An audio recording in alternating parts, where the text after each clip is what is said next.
श्री शिवाय नमस्तुभ्यं। श्री शिवाय नमस्तुभ्यं। 33 करोड़ देवी देवता में सबसे सुंदर जोड़ी थी शंकर और पार्वती की। सही है कि गलत है? कभी नहीं झगड़ते थे। इसलिए पृथ्वी पर ना तो लक्ष्मी जी के व्रत हैं, ना ब्रह्माणी के व्रत हैं, ना इंद्राणी के व्रत हैं। अगर पूरी पृथ्वी पर सबसे ज्यादा व्रत किसके हैं? माता पार्वती। तीज का व्रत किसका? पार्वती का। चतुर्थी का व्रत किसका? पार्वती का। चौथ का व्रत किसका? पार्वती का। छठ का व्रत किसका?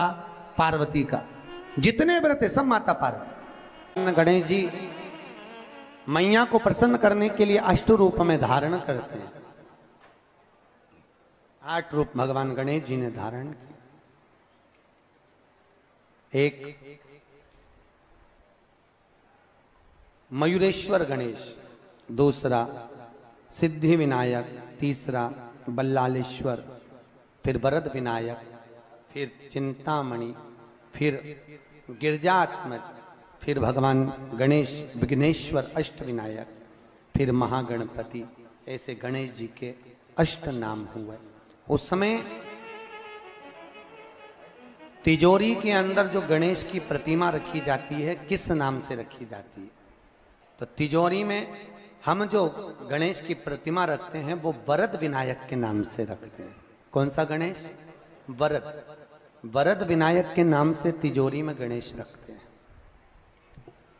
और वरद विनायक के नाम से गणेश जी तिजोरी में रखाते हैं।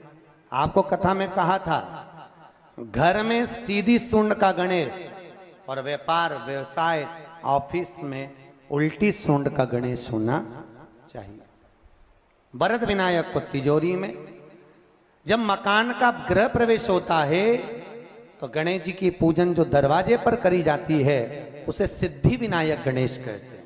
कौन सा गणेश? सिद्धि विनायक। जब हम घर में शुभ कार्य हो, बंदरवाल लगाएं, कोई दरवाजे पर शुभ लाभ लगाएं या स्वस्तिक बनाएं या माताएं दरवाजे पर रंगोली डाले तो उसी समय पर सिद्धि विनायक के नाम से रंगोली डालना चाहिए। तो घर में लक्ष्मी बढ़ती है, सिद्धता बढ़ती है। याद रखिए, कभी भी गणेश जी को, मिट्टी के गणेश जी लाते हो भादो महीने में, तो विसर्जन करो तो विसर्जन के समय पर 2 बिंदी, एक कंकु की एक हल्दी की, दीवार पर जरूर लगा देना चाहिए। क्यों? क्योंकि गणेश जी हमारे यहाँ आते हैं तो रिद्धि सिद्धि के साथ आते हैं। पर जब गणेश जी जाते हैं, अगर हम बिंदी नहीं लगाते हैं तो गणेश जी अपनी रिद्धि सिद्धि को साथ में लेकर चले जाते हैं। पति के साथ पत्नी वापिस चली जाती है। जब हम बिंदी लगाते हैं तो उसका मतलब होता है कि हमारे घर की बहू हमारे घर में रहे, बेटा भले भ्रमण के लिए जाए। तो गणेश जी जाते हैं, रिद्धि सिद्धि घर में रह जाती है। इसलिए रिद्धि सिद्धि को घर में रखने के लिए 2 बिंदी लगाना चाहिए, एक कुंकू की, एक हल्दी। रिद्धि सिद्धि। गणेश जी की प्रियता है दुर्वा। क्या प्रियता है? दुर्वा। कितनी दुर्वा गणेश जी को समर्पित करी जाती है? मात्र 5। कितनी? आज के जमाने में लोग गट्ठा बनाकर चढ़ा दें, वो अपनी जगह पर 5 दुर्वा पंचम इंद्रियों को वश में करने के लिए और भगवान के 5 जो स्वरूप हैं उनको अपने भीतर उतारने के लिए 5 दुर्वा। और दुर्वा में भी 3 गांठ।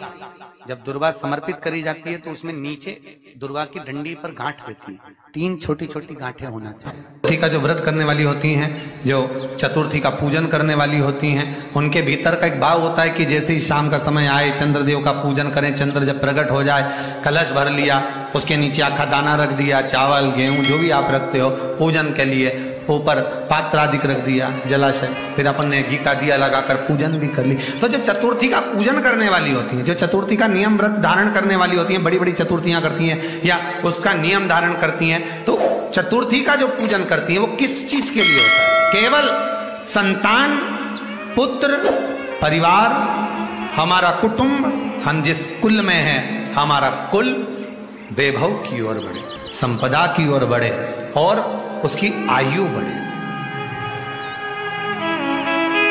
उसकी आयु बढ़े, वैभव बढ़े। बहुत ध्यान दीजिएगा महाराज। चतुर्थी की पूजन में जो आप आखा दाना रखते हो, गेहूं वगैरह कुछ भी जो रखते हो, उसकी बड़ी महत्वता होती है महाराज। यहां तक कहा गया है, चतुर्थी की कथा तो आप लोग पढ़ते होंगे, जो लोग पढ़ते हैं उनको मालूम होगा। चतुर्थी की कथा में लिखा है, चौथ माता के व्रत में वर्णन किया गया है कि वो आखा दाना जो रखा जाता है, मान लो कोई जरूरी काम होता है तभी आखा दाना को रखा जाता है, संभाल के रखते हैं कि हम इस काम के लिए जा रहे हैं और हमारा ये कार्य सफल होना चाहिए। तो जिसने चतुर्थी का व्रत करा है, जिसने चंद्रदेव का पूजन करा, चतुर्थी का व्रत करा, वो गणेश जी से विनती करके वहां से 2-4 आखा दाना उठा ले, और जो व्यक्ति का काम अटक रहा है अपने ही घर का, पर दूसरे कुल को नहीं देना, अपने ही कुल के अंतर्गत जो काम अटक रहा है उसकी जेब में, उसके पल्लू में उस चीज को रख दिया जाए।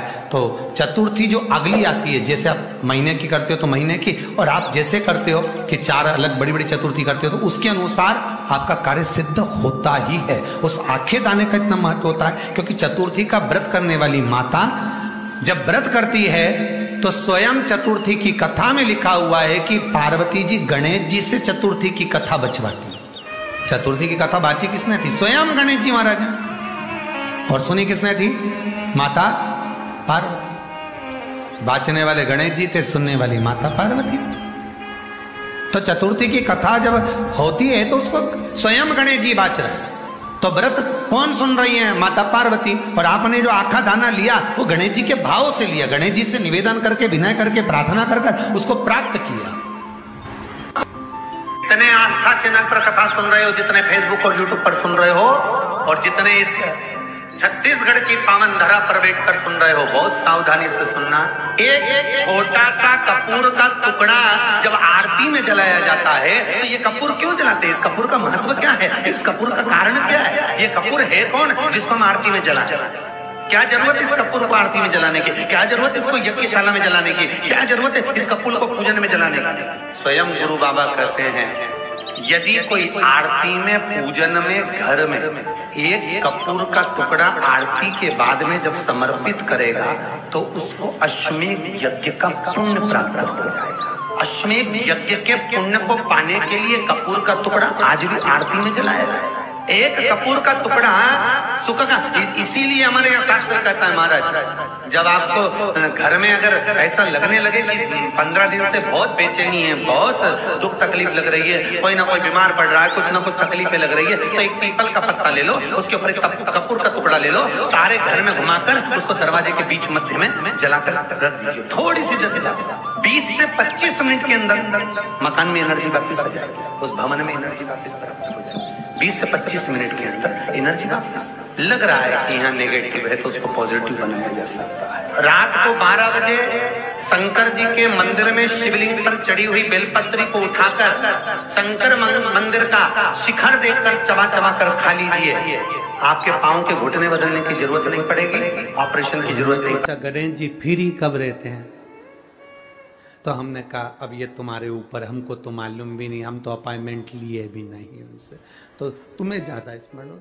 तो आप शंकर जी की कथा करते हो, आपको नहीं मालूम कि गणेश जी कब फ्री रहते हैं? हमने कहा गणेश जी फ्री रहने का केवल एक समय होता है, एक टाइम होता है, एक पल होता है, एक घड़ी होती है कि गणेश जी महाराज हमारे घर में आ गए। गणेश जी की सबसे पहली जो आरती हो, उस आरती के समय पर अगर धूप बत्ती जलाई जाए या गोबरी को जलाकर उसमें गूगल छोड़ी जाए और गूगल छोड़ने के बाद गणेश जी का नाम ध्रुम वर्ण कह दिया जाए तो गणेश जी को तुम्हारे घर की पूजा स्वीकार करना पड़ती है। बस वो समय हम तो बस उतना जानते हैं कि शिव महापुराण में लिखा और मुद्गल पुराण में लिखा, गणेश पुराण में लिखा, गणेश जी का एक नाम होता है ध्रुम वर्ण। क्या नाम है? ध्रुम वर्ण गणेश जी का एक नाम होता है। जब हम धूप जलाकर श्री शिवाय नमस्तुभ्यम, हर हर महादेव। गुरुजी द्वारा बताए गए उपाय को विश्वास के साथ जरूर करें और कमेंट में श्री शिवाय नमस्तुभ्यम जरूर लिखें। Thanks for watching.